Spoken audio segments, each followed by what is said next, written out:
देश में लोकसभा चुनाव की तैयारियां जोर शोर से चल रही है और इसी बीच आज हम बात करने वाले हैं बिहार की, उस बिहार की जहां पर एनडीए में तो सीट शेयरिंग को लेकर सारी पिक्चर क्लियर हो चुकी है, लेकिन महागठबंधन में सीटों का पेच फंसा हुआ है। ये पेच क्या है वही मैं बताने वाली हूं आपको, इसी पर ही हम चर्चा करेंगे। नमस्कार, मैं हूं आपके साथ ज्योति और आप देख रहे हैं न्यूज नेशन का डिजिटल प्लेटफॉर्म।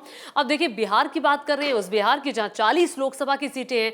अब अगर किसी भी पार्टी को दिल्ली का रास्ता तय करना है, किसी भी गठबंधन को पार्टी को दिल्ली का रास्ता तय करना है, तो देखिए बिहार की इन 40 सीटों को साधना बहुत जरूरी होगा। और ये रास्ता तभी तय होगा जब आप ज्यादा से ज्यादा सीटें हासिल कर पाएंगे। अब जैसा कि मैंने जिक्र किया, एनडीए में तो सीट शेयरिंग फॉर्मूला पक्का हो चुका है। ये सीट शेयरिंग फॉर्मूला एनडीए का क्या है ये मैं आपको बाद में बताऊंगी, लेकिन पहले हम महागठबंधन की बात करेंगे। और क्यों करेंगे वो इसलिए करेंगे क्योंकि महागठबंधन में पेच फंसा हुआ है। कांग्रेस पार्टी चाह रही है कि 40 सीटें मिले, आरजेडी कहती है कि नहीं 6 सीटें देंगे, उससे ज्यादा नहीं देंगे। अब कांग्रेस बड़ी जद्दोजहद कर रही है, कह रही है कि नहीं हमें 10 सीटें कम से कम चाहिए।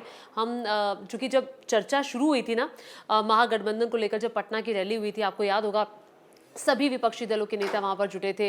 अखिलेश यादव वहां पहुंचे थे, सीपीआई के नेता वहां पहुंचे थे, आम आदमी पार्टी के नेता पहुंचे थे, राहुल गांधी वहां पहुंचे थे।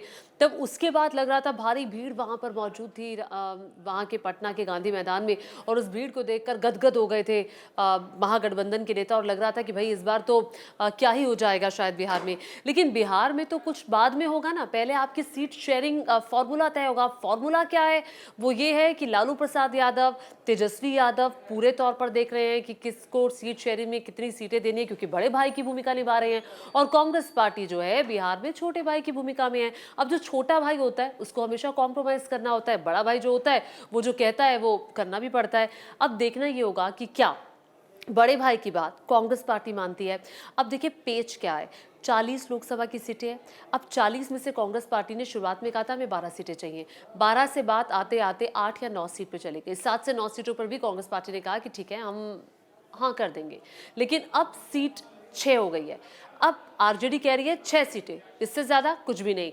जो कांग्रेस पार्टी का स्टेट लीडरशिप है वहां पर लगातार तेजस्वी यादव और उनकी बातचीत चल रही है, लेकिन अब तेजस्वी यादव कह रहे हैं कि नहीं जी मैं दिल्ली जाऊंगा, दिल्ली जाकर कांग्रेस आलाकमान से बात करूंगा सीट शेयरिंग को लेकर। उसी के लिए ही तेजस्वी यादव दिल्ली में है, दिल्ली पहुंच चुके हैं तेजस्वी यादव, और अब यहां पर आकर के उनकी कोशिश रहेगी कि वो कांग्रेस आलाकमान से बात करें सीट शेयरिंग को लेकर। देखिए इतनी जद्दोजहद तो कांग्रेस पार्टी को अखिलेश यादव के साथ यूपी में भी नहीं करनी पड़ी जितनी जद्दोजहद कांग्रेस पार्टी बिहार में कर रही है। अब पहले मैं आपको बता दूं कि आखिर किस सीट पर सबसे ज्यादा जो इन दोनों सीटों के बीच में इन दोनों पार्टियों के बीच में जो वार चल रहा है, वो इस किस सीट को लेकर ज्यादा लड़ाई और ज्यादा जद्दोजहद चल रही है ये मैं आपको बताऊंगी। देखिए 6 सीटों की जो पेशकश है ना, उसमें किशनगंज है। किशनगंज वो सीट है जो कांग्रेस पार्टी ने पिछली बार जीती थी, यानी कि 2019 के लोकसभा चुनावों में जीती थी। आपको याद होगा 40 लोकसभा की सीटों में से 39 तो एनडीए ने जीती थी और एक सीट महज कांग्रेस पार्टी ने जीती थी, और आरजेडी के खाते में कुछ भी नहीं आया था।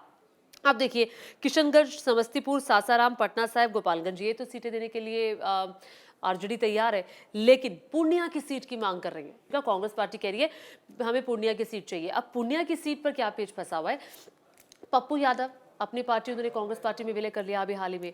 अब पप्पू यादव इसी शर्त पर कांग्रेस पार्टी के साथ जुड़े थे कि हम मुझे पूर्णिया की सीट से टिकट मिल जाएगा। अब आरजेडी कह रही है कि नहीं हम पूर्णिया की सीट आपको नहीं देंगे। क्यों कह रही है आरजेडी? क्योंकि आरजेडी ने पूर्णिया की विधायक बीमा भारती को अपने साथ मिला लिया है। ये एक पेच फंसा हुआ है। अब बीमा भारती को मिला लिया है तो पप्पू यादव भी अब पसोपेश में आ गया कि भाई क्या मैंने ठीक किया कांग्रेस पार्टी में आकर के, या मैंने ठीक नहीं किया। तो तमाम तरह की अब बातें हैं। अब पूर्णिया की सीट कांग्रेस पार्टी को मिलती है नहीं मिलती। अगर नहीं मिली कांग्रेस पार्टी को पूर्णिया की सीट, तो हो सकता है हमें वहां पर कोई फ्रेंडली फाइट देखने को मिल जाए।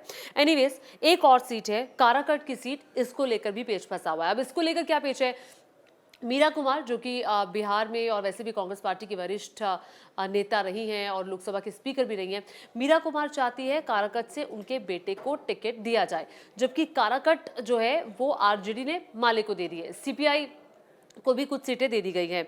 नवादा की सीट, पूर्वी चंपारण की, औरंगाबाद की, ये वो सीटें हैं जिस पर कांग्रेस पार्टी अपना दावा कर रही है और कह रही है कि ये सीटें तो कम से कम हमें चाहिए, लेकिन आरजेडी इन सीटों पर तैयार नहीं है। अब देखिए, सीपीआई ने अपने उम्मीदवार घोषित कर दिए। अब आरजेडी अपनी तरह से अपने उम्मीदवारों को सेट कर चुकी है। कांग्रेस पार्टी को लेकर पेच है। अब कांग्रेस पार्टी का क्या होगा, कांग्रेस पार्टी क्या कदम उठाएगी? और जब तेजस्वी यादव अब दिल्ली में है, दिल्ली में आकर के वो कांग्रेस आला कमान से मीटिंग करके क्या कहते हैं, कांग्रेस आला कमान उस पर क्या कहता है, ये पेच फंसा हुआ है। और देखिए, ऐसे वक्त में ये पेच फंसा हुआ है जब महागठबंधन जो है बिहार में, वो उसके पास पाने के लिए बहुत कुछ है। अब बीजेपी जो है, जेडीयू जो है, वो अपनी सीटों पर किन उम्मीदवारों को उतारना है उसको लेकर लगातार सीटों पर उम्मीदवारों के नामों का ऐलान किया जा रहा है। लेकिन कांग्रेस पार्टी तो अभी यही नहीं, कांग्रेस पार्टी और आरजेडी तो यही नहीं तय कर पा रहे हैं कि कितनी सीटें हैं। अब चुनाव बेहद नजदीक आते जा रहे हैं। एक एक जो दिन है वो हर पार्टी के लिए बहुत इंपॉर्टेंट है। आरजेडी के बारे में पहले कहा जा रहा था कि भाई सीट बंटवारे को लेकर शायद सैटरडे को कोई चर्चा हो जाएगी और सैटरडे को एक सहमति बन जाएगी। अब सैटरडे से बात होते होते संडे पर आ गए, संडे पर कुछ ऐलान हो पाता तो तेजस्वी यादव ही दिल्ली में आ गए बातचीत करने के लिए। अब काफी कुछ महागठबंधन को भी सोचना पड़ेगा कि अगर साथ लड़ना है, अगर इंडिया गठबंधन ने साथ लड़ना है तो फिर उसके लिए उन्हें साथ दिखना भी पड़ेगा। इस तरह की जो जद्दोजहद है, ऐसे लड़ाई करके आप एनडीए को चुनौती नहीं दे सकते। उस एनडीए को आप चुनौती नहीं दे सकते जिसने 2019 में 39 सीटें जीती थी। अब एनडीए का सीट फॉर्मूला शेयरिंग क्या है? एनडीए में 17 सीटें बीजेपी लड़ रही है, 16 सीटें जेडीयू लड़ रही है, 5 सीटें चिराग पासवान की पार्टी एलजेपी को दी गई है और उसके अलावा एक सीट उपेंद्र कुशवाहा की पार्टी को दी गई है, जबकि एक सीट जीतन राम मांझी की पार्टी को दी गई है। तो वहां पर चीजें बिल्कुल क्लियर है, वहां पर किसी प्रकार का कोई रार नहीं है। और अब आने वाले वक्त में कितनी जल्दी महागठबंधन में सीटों का ऐलान होता है, ये देखने वाली बात होगी। आपको क्या लगता है, कांग्रेस पार्टी कितनी सीटों पर मानेगी, कितनी सीटें कांग्रेस पार्टी को मिलेगी?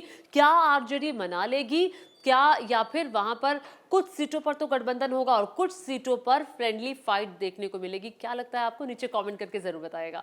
फिलहाल के लिए इतना ही।